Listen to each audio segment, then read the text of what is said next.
Delhi high court ने एक बड़ा और बेहद महत्वपूर्ण कानूनी फैसला सुनाते हुए कॉकरोच जनता पार्टी के आधिकारिक एक्स अकाउंट को तुरंत पूरी तरह से बहाल यानी अनब्लॉक करने का आदेश दे दिया है। अदालत का ये बड़ा निर्देश पार्टी के प्रमुख कार्यकर्ता और सोशल मीडिया प्रभारी अभिजीत दिपके द्वारा दायर की गई एक रिट याचिका पर दोनों पक्षों की दलीलों सुनने के बाद आया है। इस पूरे मामले में जहां एक तरफ डिजिटल अभिव्यक्ति की आजादी का मुद्दा था, वहीं दूसरी तरफ सरकार की प्रशासनिक और कानून व्यवस्था से जुड़ी चिंताएं भी थी, जिन पर अदालत ने एक बेहद तार्किक और संतुलित रुख अपनाया हुआ है। इस मामले की न्यायिक प्रक्रिया के दौरान केंद्र सरकार की ओर से देश के सॉलिसिटर जनरल तुषार मेहता ने अदालत के सामने सरकार का पक्ष मजबूती से रखा।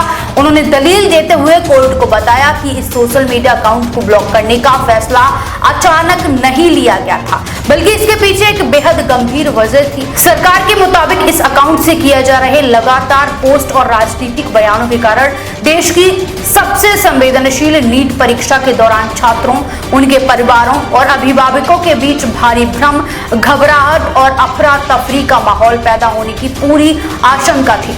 परीक्षा की शुचिता और शांति बनाए रखने के लिए इस अकाउंट को अस्थायी रूप से प्रतिबंधित करना उस समय बेहद जरूरी कदम था।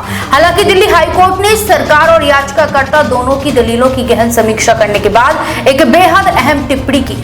माननीय उच्च न्यायालय ने स्पष्ट किया कि चूंकि अब नीट परीक्षा का पूरा दौर और उसकी प्रक्रिया पूरी तरह से संपन्न हो चुकी है, इसीलिए सरकार द्वारा उस समय जताई गई कानून व्यवस्था या भ्रम फैलाने की चिंता अब इस वर्तमान समय में लागू नहीं होती है। इसी आधार पर हाईकोर्ट ने याचिकाकर्ता की मांग को पूरी तरह से वैध मानते हुए मंजूर कर लिया और सोशल मीडिया प्लेटफॉर्म एक्स को निर्देश दिया कि कॉकरोच जनता पार्टी के हैंडल को बिना किसी देरी से तुरंत अनब्लॉक किया जाए।